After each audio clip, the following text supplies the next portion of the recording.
Well, the Panthers and Storm earn their way to a week off, while the Sharks and Knights are shown the door. And now we look ahead to two mouth-watering semi-final clashes in the NRL Telstra Premiership. A grand final rematch followed up with a Bankwest blockbuster. You couldn't script it any better. Plus, Brad Fittler adds two more to his Blues, but why did he leave David Clemmer sidelined? And Charlotte Caslick makes a memorable NRLW debut. So how do we keep the 7-star in our game?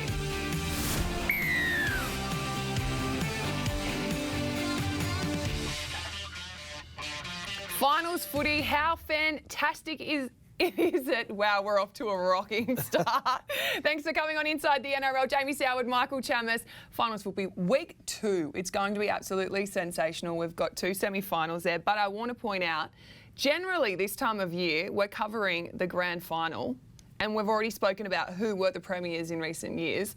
Now, we've still got 2 more weeks of finals on our hands, plus the grand final. It's a little bit sad that we've only got 5 games to go, really, because it's been such a tumultuous year for everyone, and the Rugby League's been keeping us busy. But I absolutely loved week 1 of the finals. Plenty of points scored. Love all the fans getting exciting at the game, and some of the skill we saw on the weekend really shows that why this time of year is so special to so many people. Absolutely. What did you like out of the round, Michael?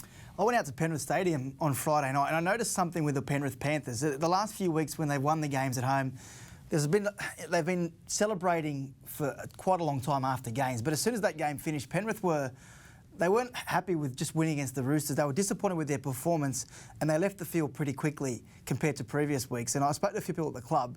It's because they felt as though they didn't play good enough they didn't earn the right to celebrate that properly, which is a good sign that they're not just happy to win the minor premiership and be there. They're after the big one. So I think good signs out of the foot of the mountains. Wow, that's very insightful. Considering 16 on the trot, it's bizarre that they wouldn't be excited after that win. Anyway, all right, let's chat finals footy. And of course, this season we have seen the most points scored since 1999. So 235 points have been scored. Let's take a look at the graphic and how they've lined up in recent years. So since 2012, that's when the McIntyre system was introduced for this top 8 structure. So for finals week 1, gents, what do you make of the average points scored here? Obviously in 2020, 58.75 points for across 4 games. Yeah, I think we can put that down to the rule changes. It's 6 again, a lot more fatigue in the game at the moment, and don't take away the fact that it's later in the year too. As you know, the heat, it's been a long year, teams haven't had to buy, so I think there's a lot of fatigue in some of those players out there, and it's hard for coaches to keep getting your team up week after week. But I thought we saw on the weekend some real exciting play, but also some loose games as well. Technically, coaches would be hating the amount of points that they concede. Yeah, it's an interesting one, Sal. It's an interesting stat because that's, 20 points almost discrepancy from last year to this year. And the way traditionally we talk about rugby league and winning premierships is you win premierships with defence. So is that out the window this year? Is attack the more focus given the rule changes? Yeah, well, you have a look at South Sydney. I mean, they're attacking probably better than anyone, and they conceded 14 points. Usually to win a competition, you need to average around that 13-point mark, the late 12s. The best sides do it, but this year I think it's going to be a bit of an outlier. With 6 again, so usually there'd be a turnover, a play, there'd be an error, a lot more stoppages. There's less stoppages now, so there's more fatigue in the game. So you're seeing the little men have more opportunity, like Damien Cook come into the game, Adam Reynolds, Cody Walker. That's why they've been scoring plenty of points. I was a bit surprised at some of the results in terms of Melbourne and Parramatta, but they got off to a fast start as well. So more fatigue in the game, more heat, more points. Do you see that continuing through the finals series this year? Well, is it a bad thing though? Is it? I didn't mind. If we see a grand final that's 38-36. I don't think anyone's going to be... We're in the entertainment business. People want to see tries. So yeah. I don't think people are going to complain too much. But technically, it'd be a nightmare for coaches. Yeah, it will be. And the other interesting thing we saw in the first week of the finals, that all 4 winners actually came back from quite a bit of a deficit to start off with. I think on Friday night, the Panthers were down 10, and then the Sharks were up by 8 against the Raiders. And then Melbourne were down by 12 and came back, and obviously 14-0.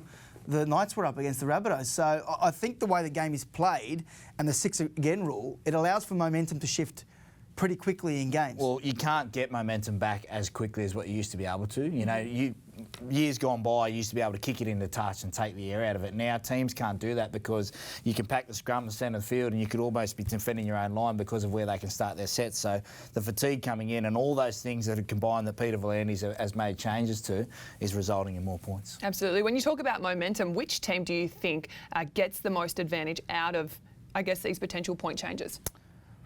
I think Melbourne.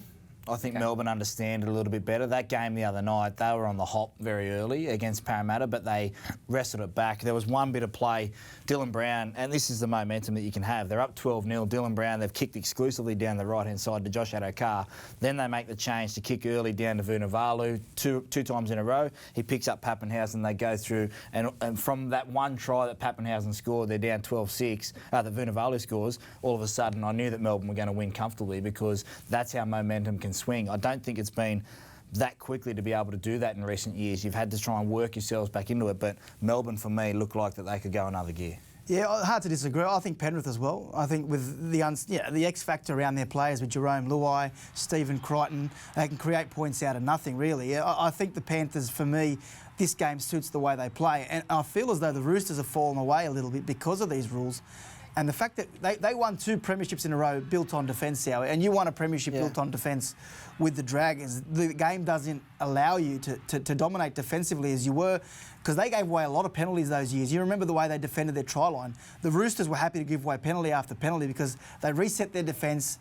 They got a little break and they managed to repel teams. It's not happening. Talk about the Roosters. They conceded 60 the week before and 31 this week. It's very un-Roosters-like. Yeah, 29-28. Jake Friend will have a lot to say about that this week. Him coming back into the side defensively makes him very strong. Penrith the other night were fantastic in winning that game, but there was some stuff there that would concern Ivan Cleary. Their slow start, maybe you could put that down to nervousness, but that slow retreat from Naden, conceding that early try, they're down 10-0, and then they have a chance to ice the game and put it beyond doubt by extending that lead. They didn't even think about going for a field goal with 15 minutes to go. They were trying to go for that killer blow and almost got beaten off the back of it, because if Cleary passes the ball to Flanagan and Flanagan slots it, extra time, Roosters had all the momentum. Like that for me is concerning for Penrith. So as good as they were, yes, they can go another gear, but they had some stuff that's still to work on. They haven't conceded 28 points all year.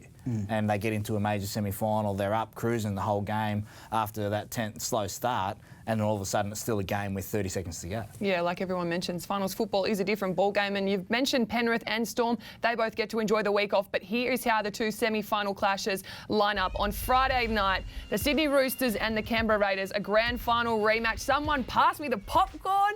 And then on Saturday night out at Bankwest Stadium, the Parramatta Eels and the South Sydney Rabbitohs. Cannot wait for either of those clashes. Gents, if I had to give you free tickets to either of those games, which ones would you be off to? Bankwest. It's a bloody great stadium. And hospitality. Over the grand final rematch? Yeah, the grand final rematch at the SCG. I loved going to the SCG for the Anzac Day games and stuff like that, but Bankwest down there, you can get close to the action. I like the way Bankwest is built. Yeah, no one's under more pressure this final series than Parramatta. If they bundle out in straight sets the way they started the year and then finished... I think they do. They're gone. I think Roosters and South Sydney win this weekend, so it'll be Roosters Melbourne and South Sydney will play Penrith, and if I'm being totally honest, I don't think Penrith want to see South Sydney in the form they're in. Really? All right, you've had it pretty spot on all season, so watch this space. But if you are wanting to go to a game, tickets on sale for the general public do come on sale tomorrow at 10 a.m. So, gents, that's for both of you because I'm not giving you free tickets, all right? But don't go to nrl.com/tickets or, of course, Ticket Tech to get onto those ones. They are selling very, very quickly. All right, you pair are heading to the touch screen. But before that, you're going to talk about South attacking halves, Adam Reynolds and Cody Walker. But Wayne Bennett weighed in on how he thought his halves performed at the weekend. I didn't think him and Adam were quite as dynamic as they had been other weeks. They were very good, the pair of them, but other guys kind of took it over a little bit today. Damien did that. A couple of things that he did was really set us on a roll, and I thought, our forwards were tremendous again. Juniors picked up 2 tries, just working through the middle there, so they kind of spread around a little bit more today, which was pleasing. Yeah, interesting comments there by Wayne Bennett. Jamie, would you agree that they weren't as dynamic as they usually are? I love that from the wily old coach. He's just trying to keep things under a lid there, just realise that everyone else played good yesterday. Damien Cook was fantastic, but Cody Walker was pretty good. Well, Sowie, when Latrell Mitchell went down, we all thought that's South Sydney's title hopes dead and buried. But they've reinvigorated their attack, and Cody Walker has been central to what they've done. Yeah, he has. And what's happened now is Adam Reynolds has played on the footy a lot more, and you're seeing Cody Walker, which technically as a half, you try and split the field. You see some teams split the field in half, but right now, Cody Walker's in such red-hot form that Wayne's just allowing him to go and play footy and swing anywhere on the field. And what we saw yesterday was a beautiful set-piece play from the South Sydney Rabbitohs. Now, the try ends up getting scored over here between Kurt Mann and also Bradman Best, but you can just watch the late movement from Cody Walker. He sets up behind the play. Adam Reynolds digs right into the line, which is crucial. Subtle little pass. Now, this is Corey Allen, which would be Latrell Mitchell down there, that block play that everyone runs. He's actually a decoy there. Walker goes through. Lovely set piece from the South Sydney Rabbitohs, and that's what you're allowed to do if you're Cody Walker. This is how they're going to win this competition. If they can just play on the ball, anytime they get half a chance, turn it into 6 points. Beautiful set play. If we go back a month, Sowie, the game against Parramatta, they'll take on the Eels this week, and we started to see signs that Cody Walker was coming into his best. What did you see in that Eels game? Well, Cody Walker's season turned for me against St George Illawarra. When Reynolds went out, he had to step up and play well that night, and he certainly did. And last time they played Parramatta, Brad Arthur will be on high alert because they set up a play here that just seems like it's going to be a cross-block play that you see every day of the week at training, that you practice all year for. But what it turns into is a beautiful bit of eyes-up footy from Cody Walker and reaction to the situation, not just waiting at the back. So there's Sewer there. The play sort of looks half over. Reynolds goes to the line. Just watch the little subtle movement from Reynolds and then the acceleration from Walker to go through that hole between Michael Jennings and Dylan Brown, who is no slouch defending, Chamis. You think about everything good that Dylan Brown's done this year, defence has been at the cornerstone of that. Cody Walker, they'll be on high alert this week, the Parramatta Eels. Well, there you have it, Katie. Probably one of the hottest halves combinations in the game behind Cleary and Luai. Parramatta will be on red alert this week. Absolutely. Cannot wait to see how that match plays out and why South and Para go head-to-head at Bankwest Stadium the game before. A grand final rematch, the Sydney Roosters and the Canberra Raiders. Brett Morris did speak to media over the weekend to tell us how the back-to-back premiers will bounce back. Oh, obviously the loss is disappointing. You know, it would have been nice to win that game and have a week off, but you know, you're playing finals, you've got to win every game, and that's what it is for us at the moment. So, you know, it's another challenge, and it's a challenge that we're ready to accept and get on with. You know, you can't sort of, you know, mope around. You've got another job, a new job, and you've got to get on with it. Yeah, Brett Morris there saying just got to get on with it. Now, hear me out. Is it going to be an upset if the Raiders do upset the Roosters, considering it's been a rocky month? Is it going to be an upset if they upset the Roosters? I think you answered your own question, Kate. I think, to me, this is pretty even. I think both teams go into this game thinking they can win, and I wouldn't be surprised either way, Sowie. I know the Roosters have come in on back-to-back losses, but this is a big game. They'll get themselves right. I wouldn't be surprised either way. Oh, I think the Roosters win. They're underdogs, the Raiders, and for obvious reasons. You go, you know, without Josh Hodgson, who's your best player, and last week, without being great, they still beat the Cronulla Sharks. But, you know, when you play in a big game, the grand final last year, all the hype is around Friday night. I think it'd be a huge upset, to be honest. I mean, the Roosters showed last week that whilst the petrol gauge is nearly empty, they've still got enough in them to be able to win this competition. So do you just underestimate Raiders partly because Roosters have such a great history and they're so strong? No, I mean, for 24 months we've questioned the Sydney Roosters, whether they could go win a competition with Cooper Cronk, whether they could go back-to-back with Cooper Cronk. Is he going to play? All this kind of stuff. And they keep coming up, you know, with the goods. So as much as they were beaten last week, and the key for the Raiders, if they start the game, if on Friday night we're watching the game and the Raiders start off with Jack Whiten running the footy in the first 2 minutes and then George Williams has a run and they threaten the line, then I'm on the Raiders. I think they can win the game. But if they try and finesse their way around this Roosters side and invite them into the contest, the Roosters could go through them. Mm. This will be their finest performance, though. If in terms of a premiership, if they somehow come out of this and win the title in 2020, I think this is the best of the three of them. Considering they lost Cooper Cronk, considering they lost Latrell Mitchell, they were 0-2 before the COVID break.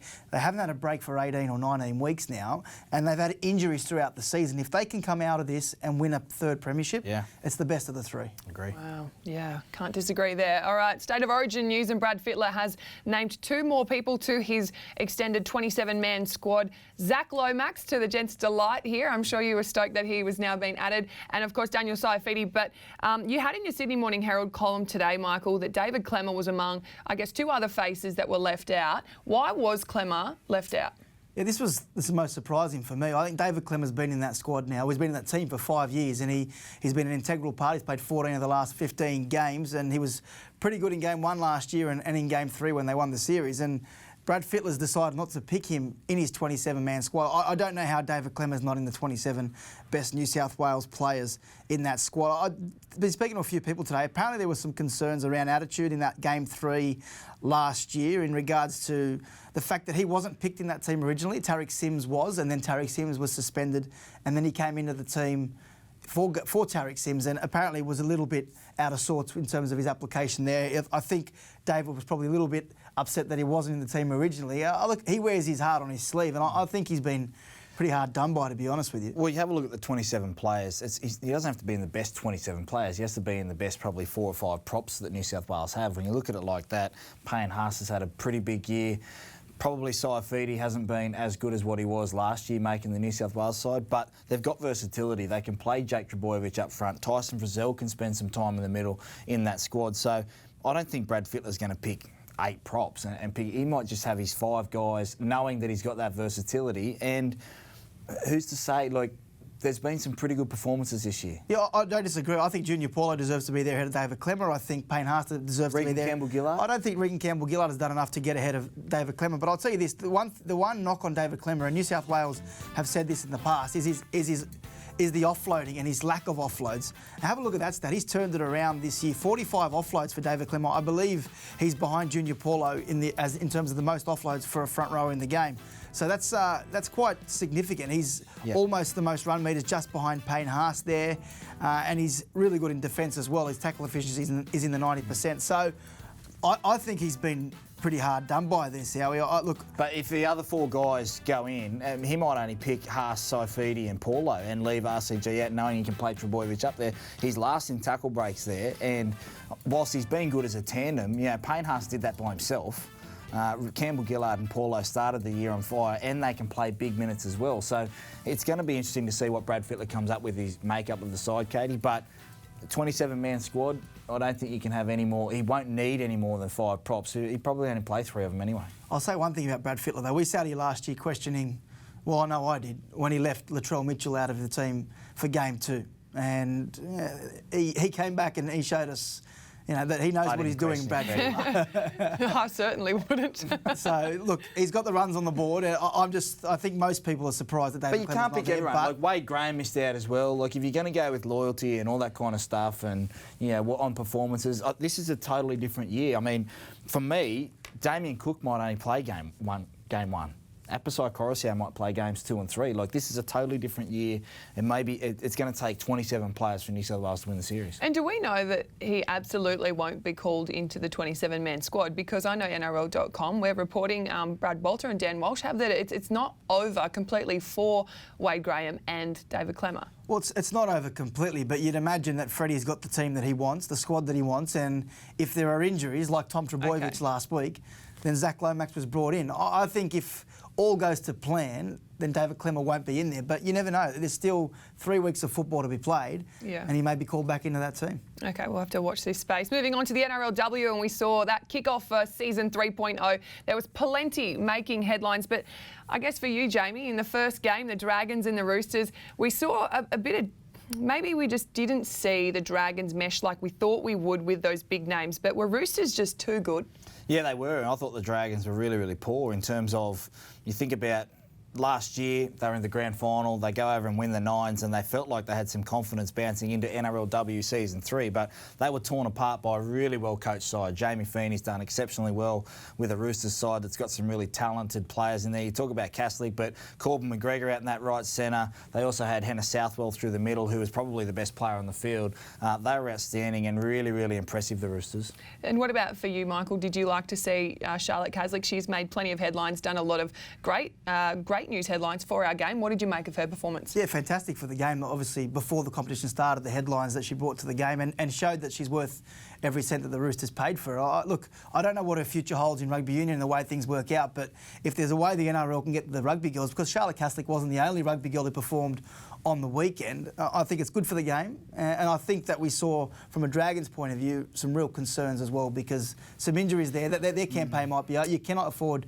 to go behind, especially with concerns over Jess Surgis and Kezzy Apson. You can't, and I thought that Bremner should be 5'8", and Isabel Kelly, who's just come off a victorious Harvey Norman Women's Premiership title with the Central Coast Roosters, I think she should play at fullback, get her involved. When you have two power centres like Surgis and Isabel Kelly, if they're not getting the ball and they're not involved, it's sort of hard to have those strike weapons. So if you move Isabel Kelly to fullback, let her play on the footy and let Bremner organise. And she played there for Helensburgh, Sammy Bremner, in their title win just recently as well. So she knows how to organise, and it gets Isabel Kelly into the game. I think sometimes with Jess and Isabel is sometimes we can say, just sit out there.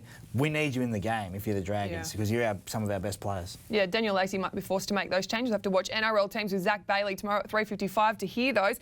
But also, what about for the Broncos and the Warriors? Because the Warriors started strong. Broncos had a big interruption into their first game. 25 minutes they arrived before the game, had a 10-minute warm-up, Jamie. Yeah, well, the Broncos, slow start, but I thought the Warriors looked like a really well-coached side that had not spent enough time together. You talk about all the people that have had to come in, but that girl on screen, Tamika Upton, is going to be the new Gillaroos fullback. She was fantastic. The Broncos are a well-drilled side. They know how to get themselves into position. They execute well.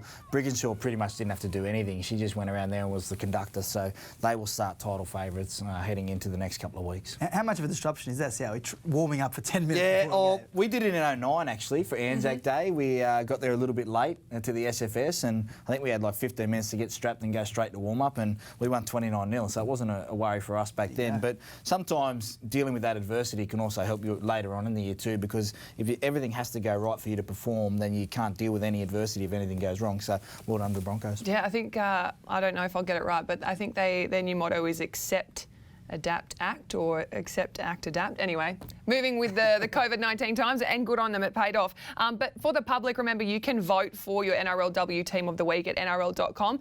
You can have your say. Of course, those games are a part of a triple header this Saturday at Bankwest Stadium, starting with the Warriors and Roosters at 12:30, followed by the Dragons and the Broncos at 4 p.m. Steph Hancock playing against our old team, which will be a very good one to watch. Now, sweet or sour for you, Jamie?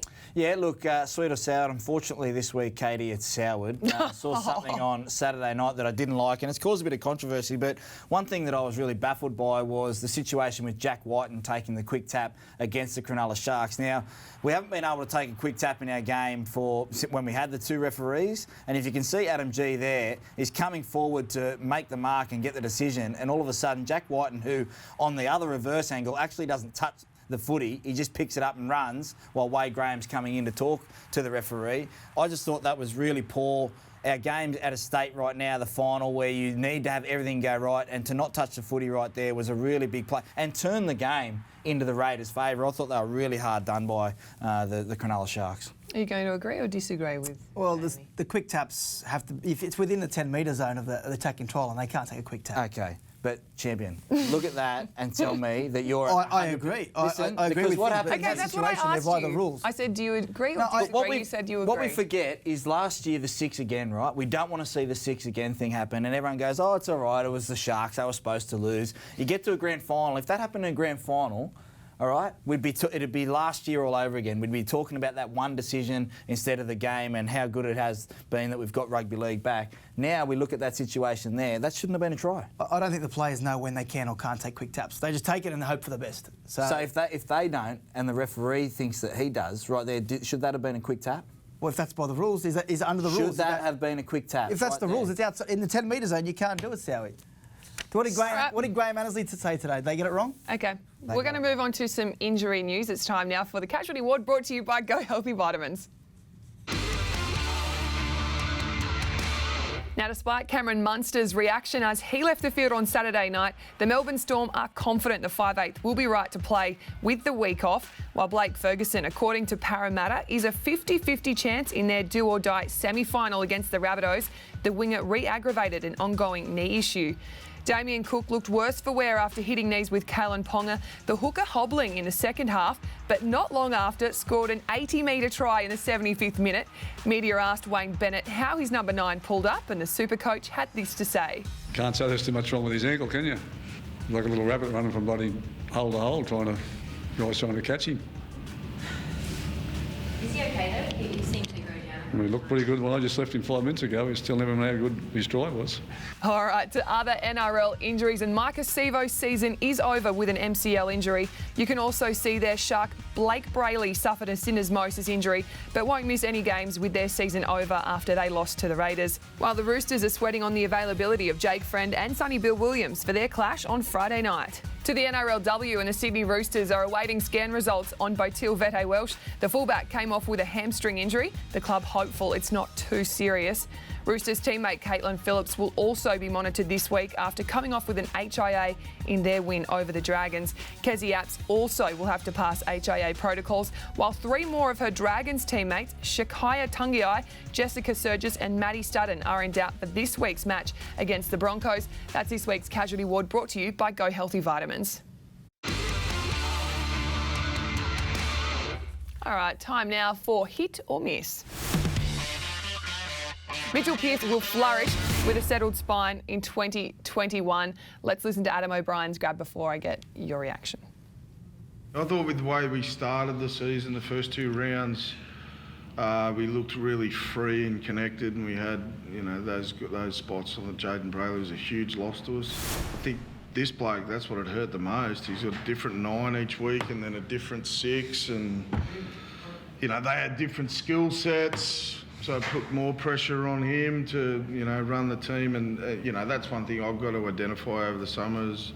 Identify our best attack, how we can get our strike players the ball in good positions, and hopefully that's with the personnel. We've got some guys that come back. They're going to help with that immensely. Okay, so hit or miss that Mitchell Pearce will flourish with a settled spine in 2021, Michael? Yeah, hit. I don't know what that spine is though, Sowie. I think if once it's settled, I think they missed Jaden Brayley enormously once he was injured. But what is their best one? Well, we know what their best one is, but what's their best 6, 7, 9?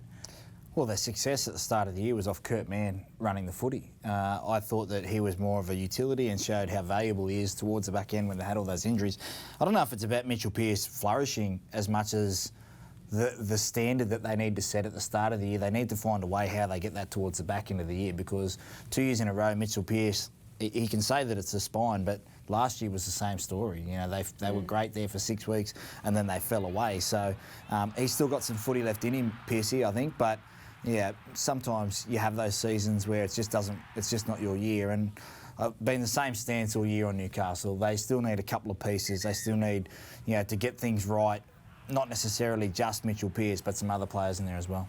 It's not just Mitchell either. It's Kalen as well. The way the both of them have fallen away the last couple of years towards the back half of the season is a real concern for Adam O'Brien, because the Knights, some of us here thought they would be a top 4 chance before those injuries hit, but they need to address something's going wrong at that back half of the year. And what happens is, as the season goes on, if you start the season fast, this is why it's impressive what Penrith have been able to do. If you start the season fast and you build into your season, like Penrith's attack, we were talking about Penrith's attack struggling. They've actually built into it and hitting top speed right now.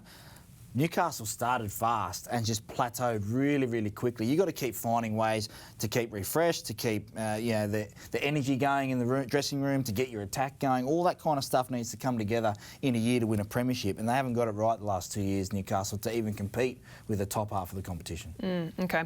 Queensland are a genuine chance under Wayne Bennett, hit or miss? Jamie? Hit. I am a bit more concerned about New South Wales now. I still think it'll be 3-0, but I'm concerned now about what Wayne can do in a short preparation and how he can turn players' confidence that may be down and backs against the wall into a performance and go 1-0 up, and then all of a sudden the series on the line. Okay. Michael? Miss. Yeah, it's not just because I'm a New South Wales, but I just don't see Queensland being a threat at all this year. Whether it's Kevy, it's Wayne. Like, I know Wayne will have an impact on that team, and he'll get them up for it. I just don't see the skill in the team and the ability to match it with New South Wales if they get through this final series unscathed. And not just to mention that's not just matching up player to player. I'm talking about the bulk of a Queensland team that wouldn't have played football for 7 weeks. Do you have South Sydney in the top 8 this year? Yes. You did. Did you have them going to week 2 of the finals? Probably that's where I think their run would have ended, yeah. So they're about to go to week 3 of the finals. Yeah, I don't know about that. Yeah. Don't know about that. All right. Shane Flanagan could be back at Cronulla in 2022. This is a big one. Yeah, hit for me. I think that is amazing. I think John Morris has done a pretty good job with the Cronulla Sharks squad that he's had at the moment. But if I'm being totally honest, this year they had the easiest draw coming out of COVID of anyone and didn't beat a team in the top 8. So Yeah, but is there an easy draw? Yeah. yes. Is there? Because, okay, when we're talking NRL teams, they say no. This season, There's no especially, team that's easy. There's been softer draws than what some of the other teams have had to go through. And you think about John Morris, got into his job very, very quickly. And I still think he was learning to be a head coach when he got that opportunity. So I think the Sharks, will try and get Shane Flanagan back in their system. Wow. Okay, Michael? Yeah, it's a hit from me. I think John Morris is a bit unfortunate, though. Look, reality is John Morris wouldn't have been an NRL coach by now if Shane Flanagan wasn't suspended, right? He wasn't ready. He's done a very good job with what he's been able to do the last 12 months. But with the injuries they had to the key players, Andrew Fafita, Matt Moylan's basically been non-existent. Josh Dugan's fallen away with his form. John Morris has got him for another year. Unfortunately for John Morris, I can't see him. I can see him seeing out next year and then Cronulla rebuilding with a new coach, and that's going to be, from my understanding, most likely Shane Flanagan. But isn't that disappointing considering what Bomber's been able to do in such a short period of time? You say he's not ready, but when is someone ready? Yeah, it is, but the first 30 minutes in that 35 minutes in that game against Canberra the other night summed up the Cronulla Sharks this year. Like, gritty for a certain amount of time, but just not good enough. Like, this is a side that if you're going to be in the 8 and compete, like, are you telling me that if Sharks played Titans last week that the Titans wouldn't have gone straight through them? Like, you can't add Titans. I'm just saying, you just making the 8 doesn't mean it's a successful season.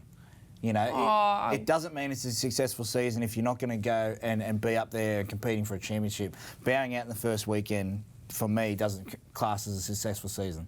Getting to the grand final is where you want to be at. Maybe the prelim, but I don't think that it was a successful season for the Sharks. There's 8 teams below them that would have loved to have been in the top 8. They didn't make it. You look at their players, Katie. Tell me how many players improved this year in that Cronulla team. Maybe Sean Johnson. How many debuts did he make for the Newtown Jets? The key players in that team didn't improve, and they're still on contract. They would have to finish inside the top 6 next year. 10 of the 17 have played less than 50 NRL games. Yeah. Okay, anyway, I feel like I'm trying to defend him and I'm barking up the wrong tree with you. We're not saying he hasn't done a good job. We're just saying that if there's an opportunity there to get back a premiership winner with an opportunity to spend some salary cap, then I think that they'll go with Shane Flanagan. Yeah, I just find that interesting considering I don't think he's doing a poor job, but... Sorry for answering the question you asked. No worry. Yeah, I don't think that's ever happened before. All right, NRLW must find a way to keep Charlotte Caslick. Hit or miss? Hit. Okay. Whatever she wants, just get her involved. Look, you can get clauses, you can get out clauses and all that kind of stuff and allow her to go and play rugby sevens, which is obviously her chosen sport and what she's really good at. But what I saw on the weekend was a girl that goes out there and plays pretty much just every single play. And you look at Luke Keary, you look at Cody Walker, some of the best players in our competition.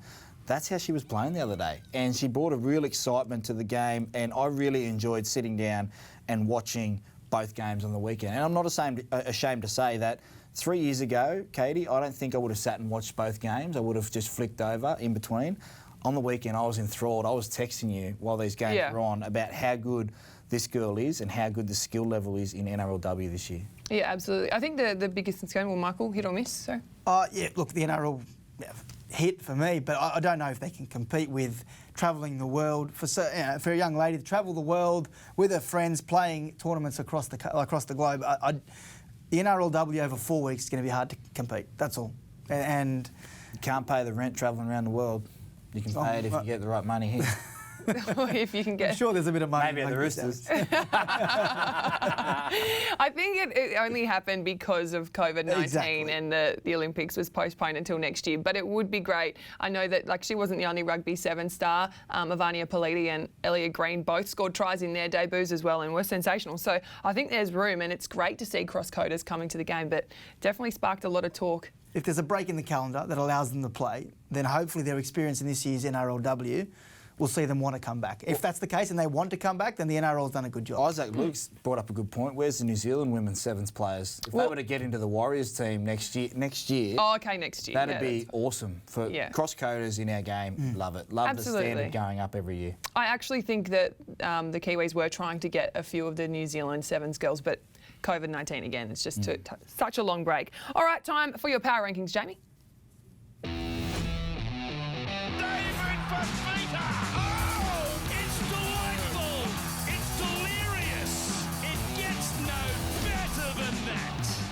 This week's NRL Power Rankings see the South Sydney Rabbitohs, after a big win yesterday, move up to 5th. They were outstanding attacking-wise, but it was a slow start, and that would concern Wayne Bennett.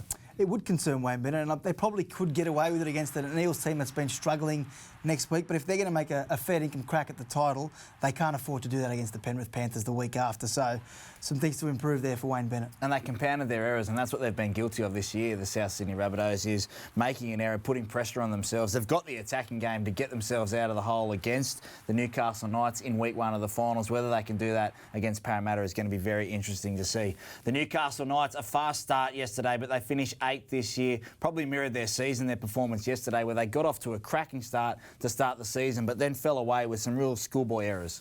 Yeah, real disappointing, the Knights, the way they finished the season. A lot of hope and expectation in Newcastle this year with what they produced at the start of the year. They got to a start and they got themselves in a good position, but too much ball turned over in that back half of the first half and in the second half as well. They're going to need some luck with injuries, but they're going to have to do some hard work. They're going to have to... They're still a couple of pieces away, which I haven't changed that stance all year. They're going to need to decide whether Kurtman is a 5'8" or a utility, or try and get someone else in. And then if they can just get some luck with Jaden Brayley and co, they may be a bit more of a threat next year, but there's still a lot of work for Adam O'Brien. The back-to-back champions, the Sydney Roosters, are still 4th in the power rankings. A great start out at the foot of the mountains, but they did fall away, and there were some uncharacteristic mistakes made from the Sydney Roosters. And I'm talking about the Nathan Cleary tries, the ball on the ground. Usually the Roosters have been priding themselves on being first to the contest, first to the ball. Started to slip away the other night.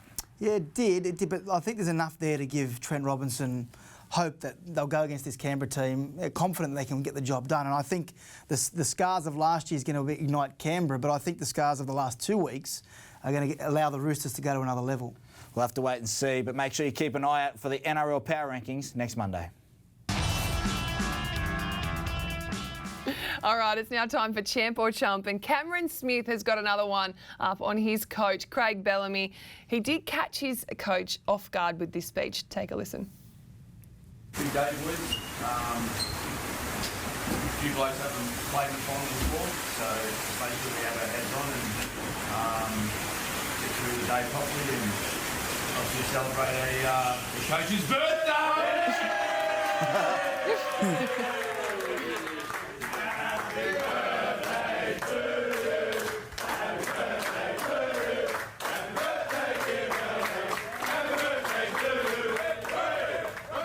I think we've seen... You got him. I think we've seen a way more jovial side this year to Craig Bellamy. Like, he's been, wearing the headgear for Goose of the Week and doing all that kind of stuff. So that's, they won on the weekend, so you can do that. Yeah, champ. Champ. But not just Craig Bellamy and Cameron Smith. I think we're seeing a lighter side to Cameron Smith as well as his career draws to an end. Well, I don't know who they end it together. Does it mean something? Yeah, I think they will end it together. They do end it together in the sunset, premiership winners again. Or do they go to Brisbane together for 1 year? Ooh. All questions that we'll find out soon enough after We the were relying season. on you, Michael, to break that news for us. All right, up next, Storm featuring pretty heavily today, Suliasi Vunivalu with his swan dive. Champ or chump on this one, gents? Oh, Suliasi, I love watching you play every week. I love your try-scoring ability, but down 12-0, I can't love that. I just want you to put the ball down. I'm happy you ran it around as a goal kicker, and I know that it meant a lot to your family back home, but I just want it to be all business until we put the foot down. So I'm going to say he's a champion. Oh my gosh, you guys, no, you're doing a Michael I Chambers cannot here. call it. Yeah, Yeah. too scared to say the I don't mind it. That's not over the top carry on. He does that nearly every try. It's not over the top. It's not He's over. just very athletic, I'd say. I'm not going to champ or chump him. He's probably in the middle. I don't mind it. That is not why we play this game. Well, he's a champ then. He's not. I've got no issue That's with that. fine. You can say champ. Yes, they're not 30-0 down and with a minute to go. So Yeah, but they're 12-0 down. They weren't playing great. I just want to get in front first before I see the swan dive coming. Okay, well, this is a light-hearted segment. Let's not get too serious. But that basically wraps up today until tomorrow at 3:55 when Zach Bailey, Brett Kamali and Robbie Farah return for NRL teams. It should be pretty interesting there. We may see Jake Friend and Sonny Bill Williams line up for Roosters, but we'll have to wait and see on that one. And then, of course, on Wednesday at 5 p.m, Wednesday's Our Way, myself and Tasha Gale will host that one along with our Chief Women's Rugby League reporter, Alicia Newton, who will have some pretty big news like she always does. But that's it for us, gents. Who are you tipping? Oh my God, can we do quick tips? Roosters and Souths. Yeah, okay. Raiders and Eels. Of course.